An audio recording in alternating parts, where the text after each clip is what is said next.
Dear student, आज की class में हम लोग sample and hold circuit using op-amp समझेंगे। सैंपल एंड होल्ड सर्किट क्या है, इसकी डेफिनेशन है the sample and hold circuit is an electronic circuit which creates the samples of voltage given to its input and after that it holds these samples for a definite time। Means sample and hold circuit एक ऐसा electronic circuit है जो कि किसी भी दिए गए voltage को सैंपल्स में ब्रेक करता है और उनको कुछ समय तक होल्ड करके रखता है, मीन्स स्टोर करके रखता है। इस तरह समझ सकते हैं। The time during which the sample and hold circuit generates, जिस समय sample and hold circuit input के सैंपल्स को जनरेट करता है, उस टाइम को हम सैम्पलिंग टाइम कहते हैं। Means sampling time is the time when this circuits generates the sample of input voltage. Similarly उसी प्रकार से the time duration of the circuit during which it holds the sampled value is called the holding time. और जिस समय तक ये sampled value को hold करके रखता है उसको हम बोलते हैं होल्डिंग टाइम या hold time.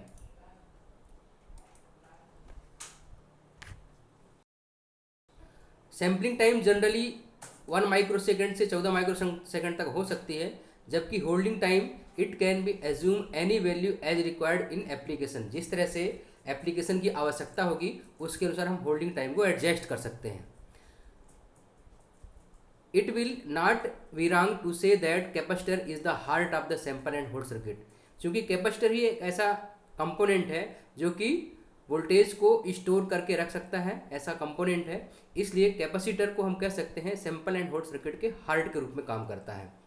This is because the capacitor present in its charge to its peak value when the switch is open. जब स्विच ओपन रहेगा तो जो चार्ज वैल्यू रहेगी, कैपेसिटर जिस वैल्यू तक चार्ज हो चुका होगा उस वैल्यू को स्टोर करके रखता है। Means during sampling and holds the sampled voltage when the switch is closed.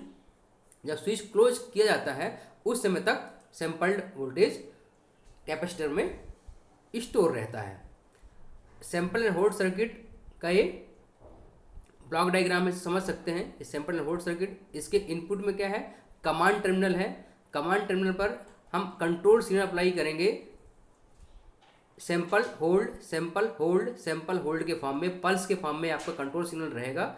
और दूसरे टर्मिनल पर हमारा इनपुट वोल्टेज रहेगा। इनपुट वोल्टेज इस कंट्रोल सिग्नल के अनुसार कंट्रोल होगा। Circuit diagram of sample and hold circuit. तो डायग्राम में क्या होगा, डायग्राम जो नेक्स्ट स्लाइड में हम बताएंगे, चर्चा होगी। It shows the circuit of the sample and hold circuit with the help of operational amplifier. Sample and hold circuit op amp से यूज करके डिजाइन किया गया है। It is evident from circuit diagram that 2 op amps are connected via switch.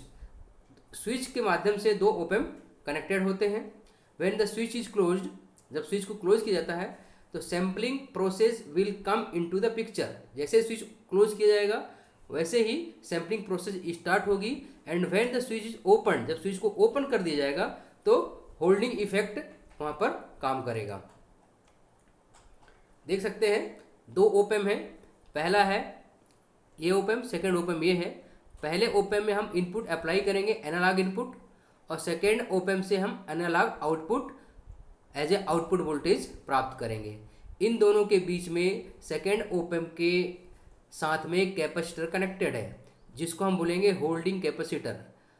और यहाँ पर एक switch दिखाया गया है जो क्या है, कंट्रोल सिग्नल को स्विच करेगा।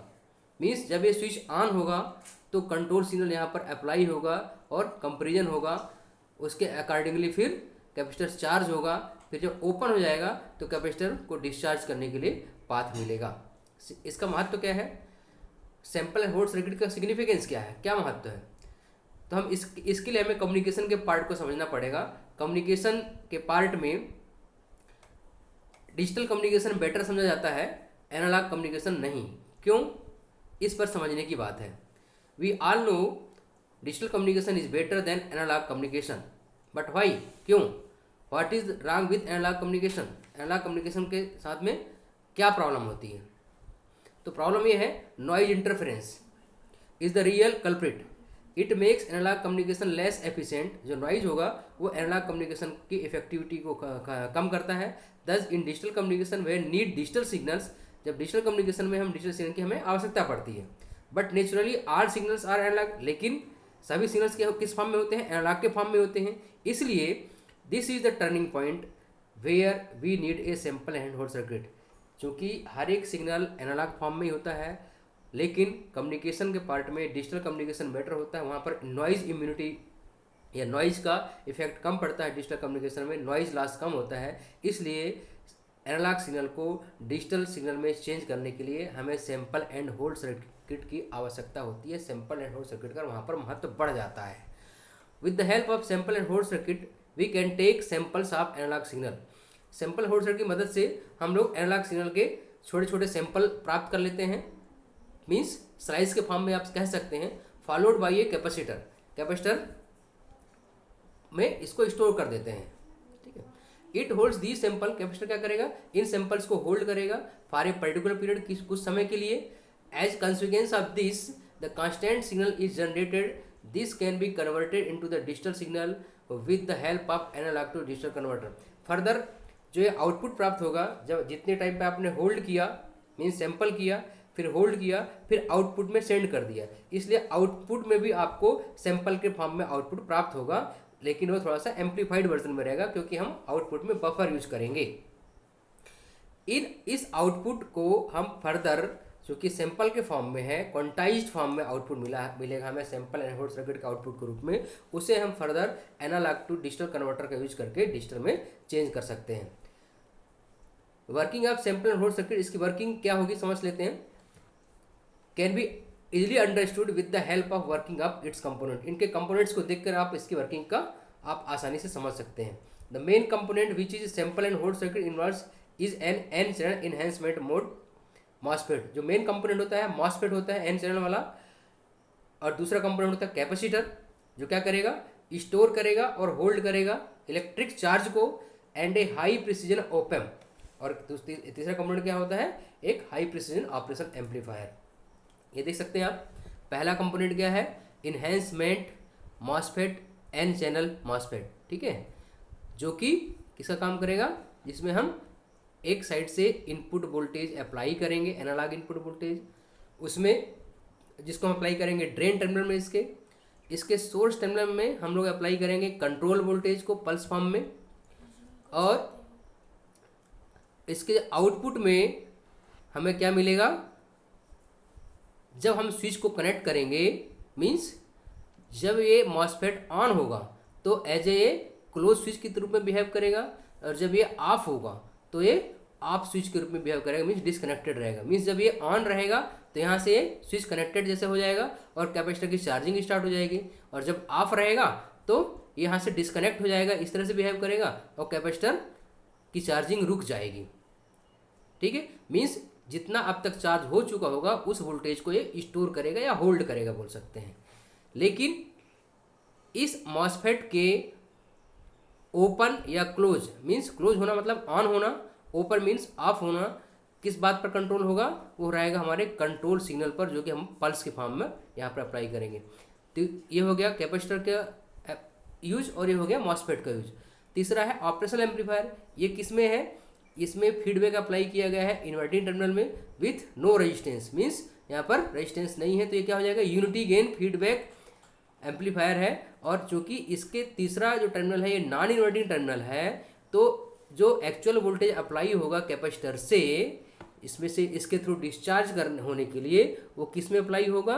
वो होगा नॉन इन्वर्टिंग टर्मिनल में, और ये यूनिटी गेन फीडबैक एम्पलीफायर है नॉन इन्वर्टिंग वाला। तो ये नॉन इन्वर्टिंग का एप्लीकेशन एज ए बफर हो गया। मीन्स हमने क्या किया? जो कैपेसिटर से हम आउटपुट लेंगे या वोल्टेज प्राप्त करेंगे आउटपुट तक ले जाने के लिए, वो हम बफर के माध्यम से आउटपुट में ले जाएंगे। मीन्स यहाँ पर ओपैम्प का यूज एज ए बफर इस्तेमाल हो रहा है। The N channel enhancement MOSFET will be use as a switching element. जैसा कि अपन ने चर्चा किया है, मॉसफेट किसके रूप में काम करेगा? स्विचिंग डिवाइस के रूप में।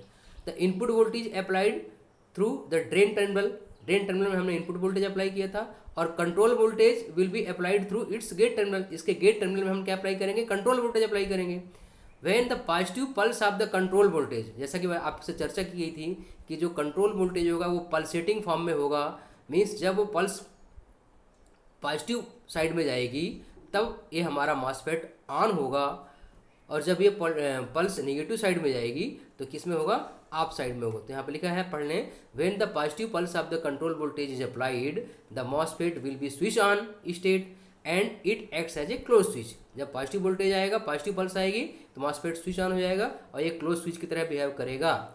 ऑन द कंट्रेरी, उसी समय जब कंट्रोल वोल्टेज की वैल्यू क्या है, जीरो होगी, when the MOSFET will be switch off, जब वो पल्स की वैल्यू जीरो स्टेट में आएगी तो मॉसफेट क्या हो जाएगा, स्विच ऑफ हो जाएगा और किसकी तरह काम करेगा, ओपन स्विच की तरह काम करेगा। मीन्स जब ये क्लोज स्विच की तरह काम करेगा तब हमारा कैपेसिटर चार्ज होगा, और जब ये ओपन स्विच हो जाएगा उस समय कैपेसिटर क्या करेगा, होल्ड करके रखेगा वोल्टेज को जितने से चार्ज हो चुका होगा। When the MOSFET act as a close switch, जब मॉसफेट क्लोज स्विच की तरह काम करेगा, then the analog signal applied to it through the drain terminal will be fed to the capacitor. जब ये क्लोज स्विच की तरह काम करेगा तो कैपेसिटर उसको स्टोर कर लेगा उस वोल्टेज को, मीन्स कैपेसिटर क्या करेगा, उस वोल्टेज के सैंपल को स्टोर करने का काम करेगा। The capacitor will then charge to its peak value, और कैपेसिटर की चार्जिंग पीक वैल्यू तक जाएगी। जैसे कैपेसिटर फुल चार्ज हो जाएगा, when the MOSFET switch is open, और मॉसफेट स्विच ओपन हो जाएगा, then capacitor stop charging, capacitor की स्टार्टिंग चार्जिंग जो है वो स्टॉप हो जाएगी, रुक जाएगी चार्जिंग। मीन्स पीक वैल्यू तक चार्ज होने के बाद जैसे ही जीरो आएगा हमारा पल्स कंट्रोल वोल्टेज, कैपेसिटर की चार्जिंग रुक जाएगी और वो पीक वैल्यू तक चार्ज हो चुका होगा। Due to the high impedance operational amplifier, अब कैपेसिटर के सेकेंड साइड में क्या कनेक्टेड है,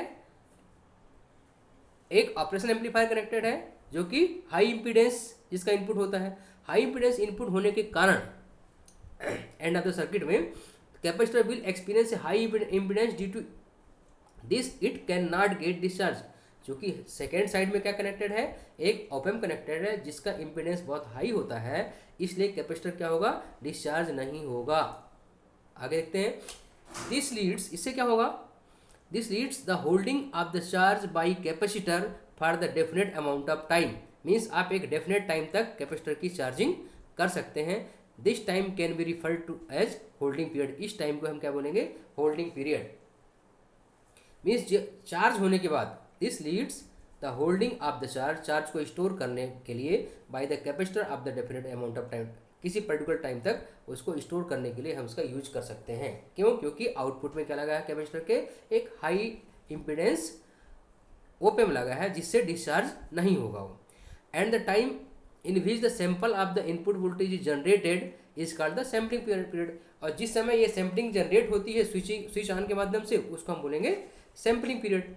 the output processed by the op amp, जब ऑपरेशन एम्पलीफायर से आउटपुट हमें प्राप्त होगा ड्यूरिंग द होल्डिंग पीरियड, जब होल्डिंग पीरियड रहेगा उस समय प्रोसेस किया जाएगा आउटपुट को, और उस प्रोसेसिंग के बाद हमें आउटपुट प्राप्त होगा बफर के आउटपुट के रूप में, या नॉन इन्वर्टिंग एम्पलीफायर को एज ए वोल्टेज फॉलोअर में जब हम यूज करेंगे तो यही जो वोल्टेज रहेगा कैपेसिटर के हमें आउटपुट में प्राप्त हो जाएगा इसी फॉर्म में।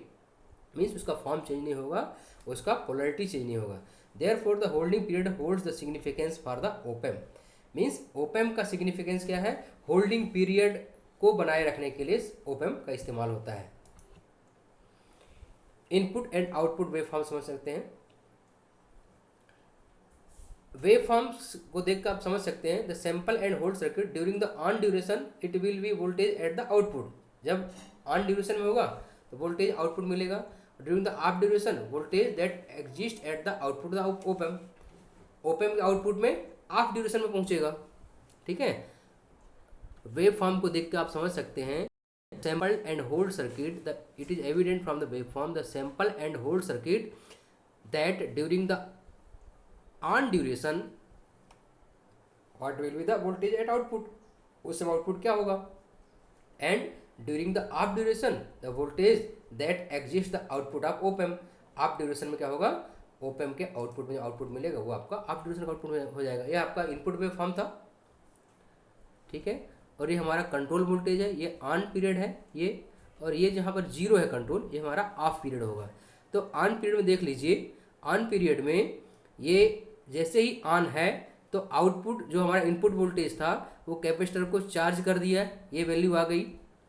उसके बाद ये जीरो हुआ, जब जीरो हुआ तो कैपेसिटर क्या किया, उसको होल्ड कर दिया। और उसके बाद यहाँ पर देखें फिर से अगेन ये आउटपुट इस फॉर्म में प्राप्त हो जाता है और ये पल्सेटिंग नेचर का आउटपुट हमें प्राप्त हो जाता है सैंपल एंड होल्ड सर्किट के आउटपुट के रूप में। मीन्स यहाँ पर क्या हुआ, यहाँ पर मॉसफेट स्विच ऑन है, यहाँ मॉसफेट स्विच ऑफ है। तो ऑन में क्या किया, चार्जिंग किया, ऑफ में क्या किया, होल्ड कर लिया। जब होल्ड कर लिया तो हमें आउटपुट होल्ड करने के बाद मिल गया, किससे, ओप एम्प से। ठीक, इस तरह से सैंपल एंड होल्ड सर्किट जो है वो कम्युनिकेशन पार्ट में डिजिटल कम्युनिकेशन के इम्पॉर्टेंट डिवाइस के रूप में यूज होता है डिजिटल फॉर्म में कन्वर्ट करने के पहले। इसके एप्लीकेशन क्या हो सकते हैं, application of sample and hold circuit, इसका एप्लीकेशन कहाँ कहाँ हो सकता है। पहला है डेटा डिस्ट्रीब्यूशन सिस्टम में हो सकता है, सैम्पलिंग ऑसिलोस्कोप्स में हो सकता है, डेटा कन्वर्सन सिस्टम में हो सकता है, डिजिटल वोल्टमीटर में हो सकता है, एनालॉग सिग्नल प्रोसेसिंग में हो सकता है, सिग्नल कंस्ट्रक्शन फिल्टर में हो सकता है। तो students, sample and hold circuit आज हमने समझा। इसके अगली क्लास में हम लोग ऑसिलेटर्स इत्यादि और ओप एम्प के नेक्स्ट टॉपिक पर चर्चा करेंगे। Thank you.